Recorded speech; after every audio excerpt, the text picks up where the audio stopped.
commencé par un apprentissage, ou 2 apprentissages, boulanger-pâtissier, pâtissier-confiseur.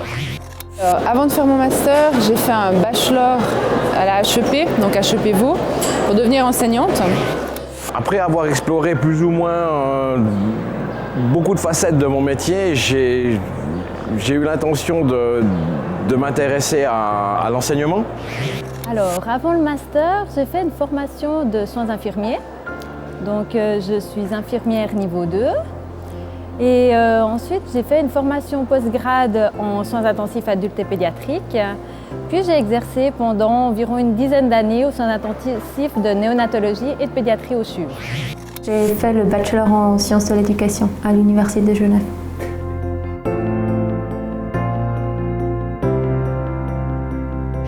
Après 5 ans, je me suis dit que j'avais envie de relever de nouveaux défis, de changer, d'avoir d'autres perspectives. Et du coup, j'ai commencé un master en formation d'adultes. La première raison, c'était que c'était les cours en bachelor qui me plaisaient le plus.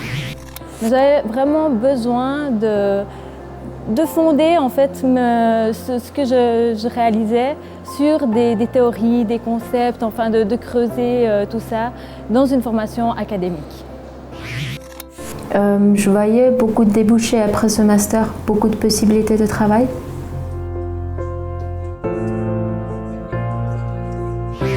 Il n'y a pas de vie quotidienne typique parce qu'on est en public énormément mixte, c'est-à-dire on a beaucoup de personnes qui ont déjà des familles, qui ont des petits-enfants ou des enfants plus grands, ou alors comme moi qui sont en formation initiale.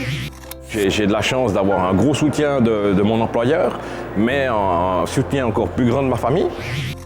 J'ai 2 enfants, un conjoint, donc ça demande un grand investissement de leur part à eux déjà.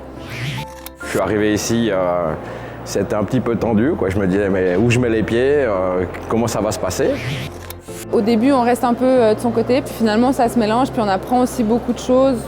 Des personnes qui sont en formation initiale. Le mélange se fait assez bien parce qu'il y en a beaucoup en formation d'adultes qui sont dans la poursuite de leur parcours. D'un côté, il y a les cours massés qui se passent surtout entre jeudi matin, vendredi toute la journée, samedi toute la journée. Mais il y a aussi des cours qui se déroulent chaque semaine, 2 heures par semaine. On a beaucoup travaillé en groupe. Donc quand il y a un petit souci au niveau professionnel, quand on n'a pas le temps ou quand on est coincé par un travail, tous nos fichiers sont déposés sur Dropbox, on s'entraide, il n'y a absolument aucun souci. Donc j'ai réussi à travailler en même temps que je faisais mon master. Les horaires sont aussi bien aménagés, parce qu'il y a des jours entiers libres où on peut justement se permettre d'avoir un travail à côté.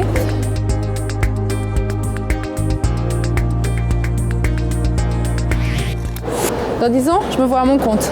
Pour moi, ce qui est important, c'est d'évoluer et d'essayer de comprendre les interactions, comment ça se passe. Et pour moi, il y a beaucoup de changements, ça influe beaucoup sur mon travail. Poursuivre dans mon lieu de travail, parce que ça me tient à cœur, vraiment la formation infirmière, elle est dingue actuellement, donc il faut la promouvoir et puis justement de pouvoir la développer en ancrant sur des recherches pédagogiques actuelles.